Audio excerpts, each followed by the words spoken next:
So if you just go and search the astronomical softwares, you will find that where they are depicting this object, actually it matches constellation Virgo, and they're always putting something to just to sponge this this object, if you will. So what about these smaller symbols? So we'll start with this. So with number 1, the Milky Way with depicted galactic plane. With number 2, cosmic snake symbolizing the nexus or superwave, if you will. Snail in ancient Maya tradition is a symbol of the termination of physical life and also the closure of a cycle. Number 4, the spiral represents the life, death, rebirth cycle of the sun again.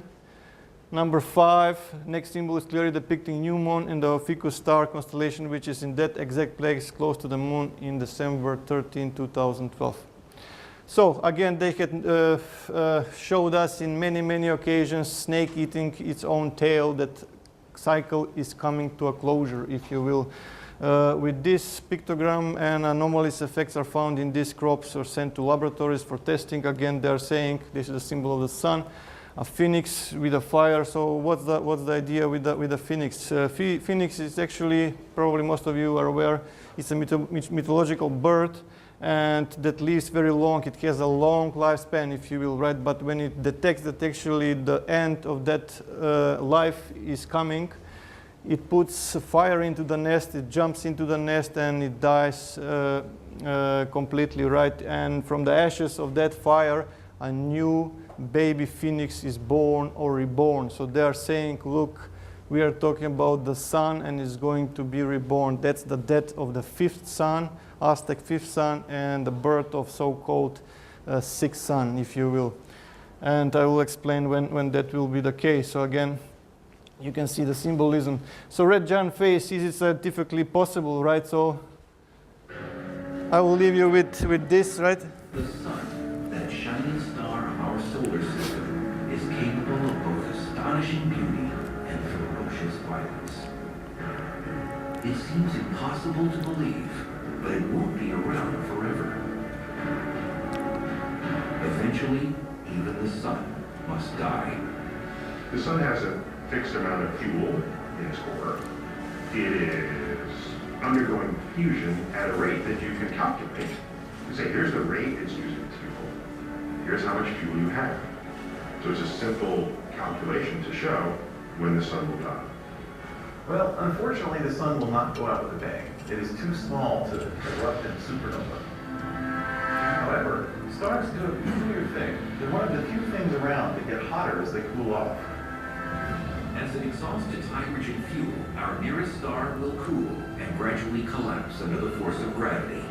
Energy from this collapse will start heating up the core again to hundreds of millions of degrees, hot enough to start burning helium. Under the extra heat of the helium burning, the star will expand into a monstrous orb called a red giant. It gets so big, it will engulf the entire orbit of Mercury, Venus, and Earth. You don't want to be around for that. You want to be planet hopping your way, which is safe, long before this happens. The Earth is likely to change its orbit slightly as the star expands, so that it won't be engulfed. Still, talk about global warming, you wouldn't want to be there. The outer layers of our sun will eventually become so unstable that they will fly off into space, leaving behind a small core about the size of the Earth. So remember, we shrunk most of the sun, which is 1 million miles across, to the size of the Earth, which is more like 6,000 miles across. Our once great star reduced to a slowly cooling cinder. And life as we know it on Earth will cease to exist. And that is the death of the sun. So scientists are saying, so people usually come to me, especially the engineers. I communicate a lot also with the people that works for NASA, and they said, look, what are you talking about?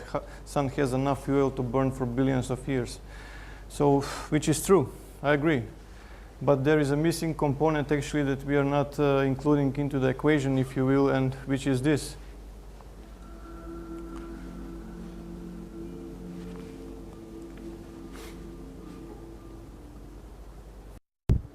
Using data from NASA's Fermi Gamma Ray Space Telescope, scientists have recently discovered a gigantic, mysterious structure in our galaxy.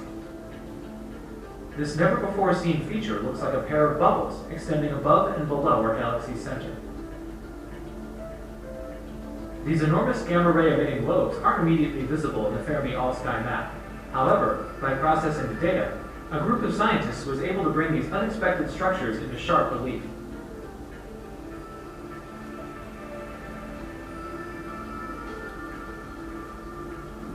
Each lobe is 25,000 light years tall, and the whole structure may be only a few million years old. Within the bubbles, extremely energetic electrons are interacting with lower energy light to create gamma rays, but right now, no one knows the source of these electrons. Are the bubbles remnants of a massive burst of star formation, leftovers from an eruption by the supermassive black hole at our galaxy's center? Or did these forces work in tandem to produce them? Scientists aren't sure yet, but the more they learn about this amazing structure, the better we'll understand the Milky Way.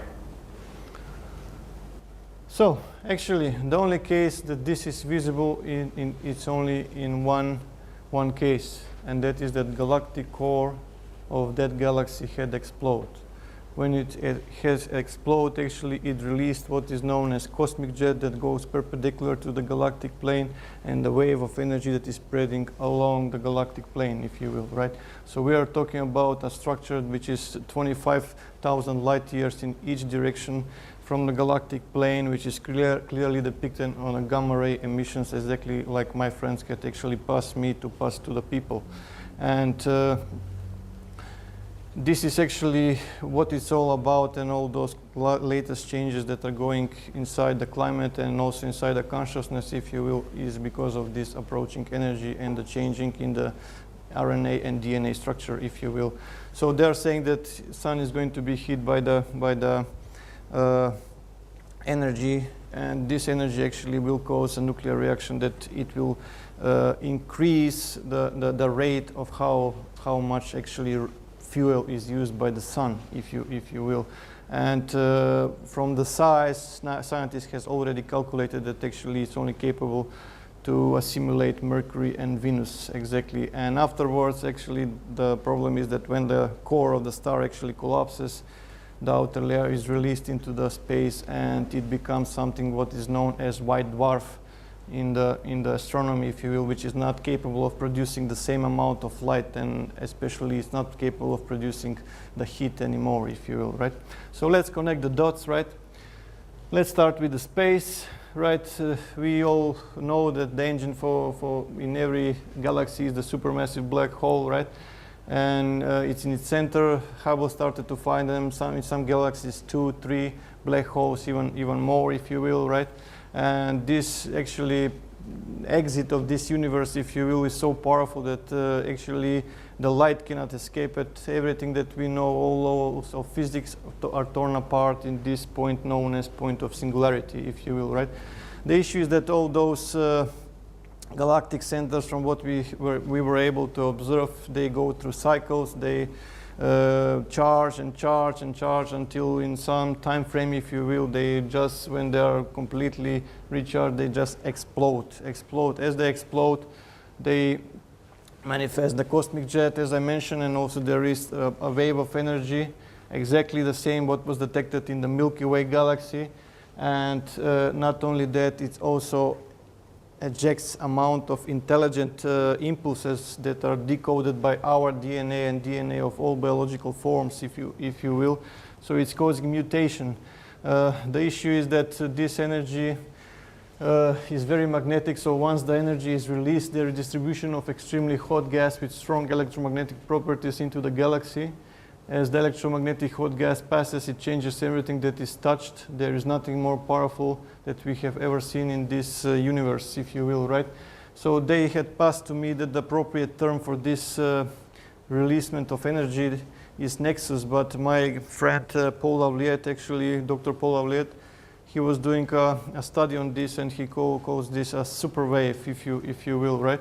So here is the nexus in action. You can see this is the Garfield galaxy, and you can see this is the actual size of the galaxy, and this energy actually is where the energy had reached with the galactic jet also. So you can see it's not stopping till the borders of the galaxy, it goes beyond. So you can see this is on X-ray, This is how it looks on ultraviolet, and this is on visible light, and this is on by Spitzer on infrared. But you can see on the visible light, it's bluish white light, which is actually, it will cause the mutation of the DNA. So I will talk about a little bit later about that. So you can see actually the size of the galaxies, and this is where the nexus actually had spread. So it's happening actually everywhere, right? Not just far away, but in our own galaxy, if you will, right? So due to the overwhelming rate of spin, actually the gravity goes not circular, but it flattens actually. That's where all the dust is concentrated, if you will, right? So the scientists had given a name for the supermassive black hole in the center of the Milky Way, Sagittarius A star.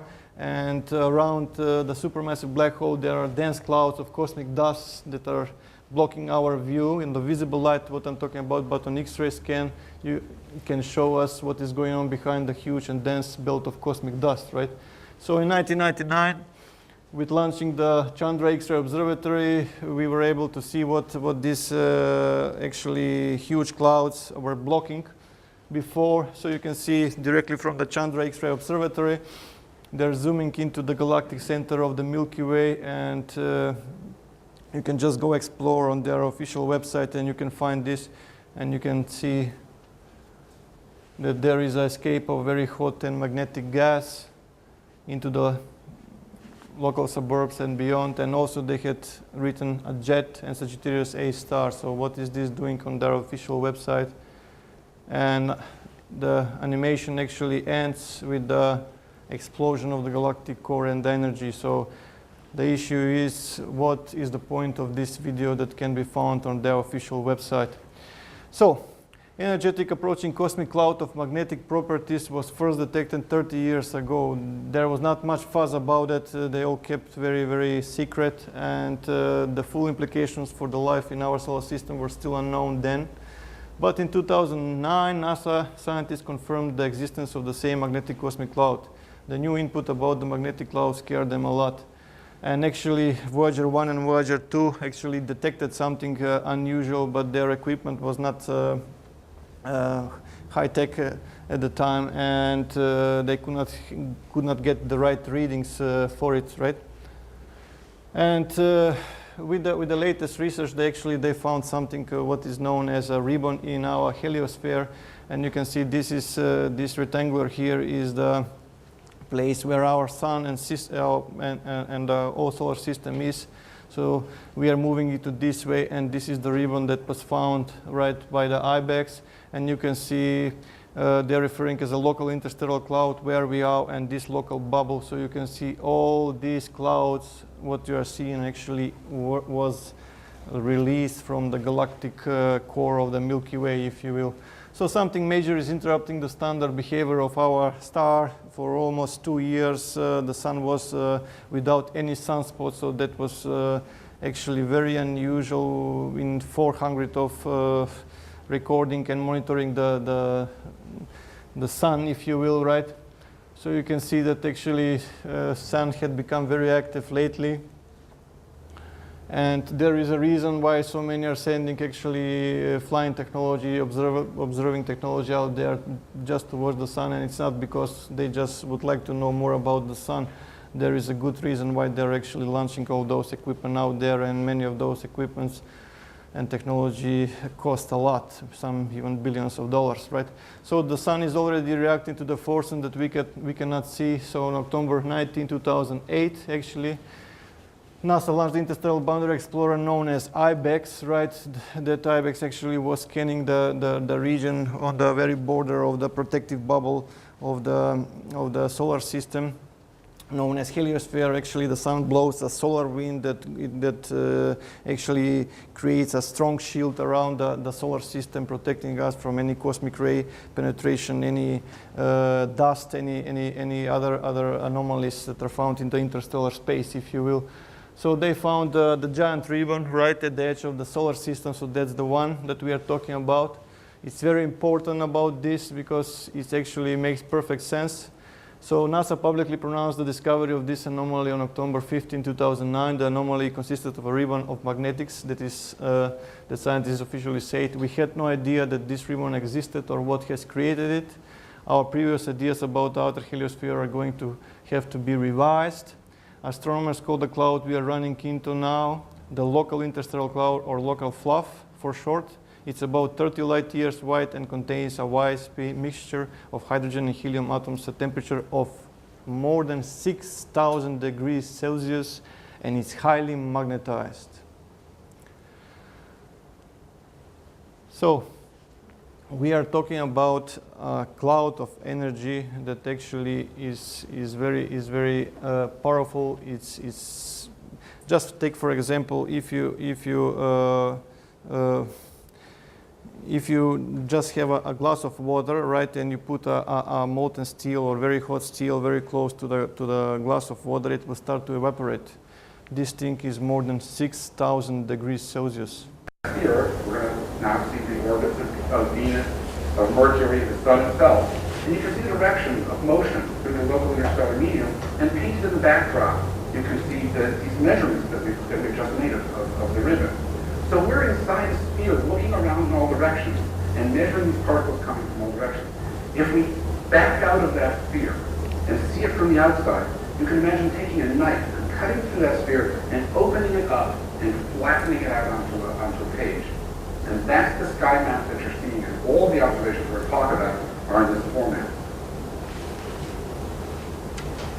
So with my final graphic, I want to answer the question, so what is this ribbon, and what does it mean? Unfortunately, I can't answer that question because we don't know what this ribbon really is. We know some interesting things about it, though. As soon as we saw this, and we're building up the sky maps week by week, and we see this bright thing, wow, what's that? It goes around and starts to wind up, and holy moly. So as we're looking at that, and as it's building up, people start to say, what could it be, what could it correlate with? And we pretty quickly realized that the external magnetic field in the galaxy, the local part of the galaxy, what's called the local interstellar magnetic field, was oriented in just such a way that it seemed to organize these data and correlate with the ribbon. And in the graphic that we put up here, you can see the sort of picture from the outside. So what I'm trying to say, after 6 months, actually, because every 6 months IBEX sends input, if you will, of what actually has changed into the borders of our protective bubble, in the border of the heliosphere, and guess what? Actually, the ribbon has changed significantly. So they were expecting at least minor changes in the 11-year solar cycle, but what they had detected actually just was out of every equation known in the known physics, if you will, right? So you can see that it's meshing completely the galactic plane, and this energy is actually spreading from the galactic plane, if you will, right? So this is the update, what was delivered. You can see all those anomalies. Like I said, it's only like a sphere that is depicted. That is why you're seeing like that. So the electromagnetic pulse from the Sagittarius A star explosion is actually spreading towards the edges of the galaxy. Heavily magnetic hot gas released from the galactic core explosion is now very near us. That's the magnetic ribbon that we just saw. Only 10 billion miles and approaching fast. Estimate contact with the sun December 23rd, 2012. And you can see actually this is again the galactic center. So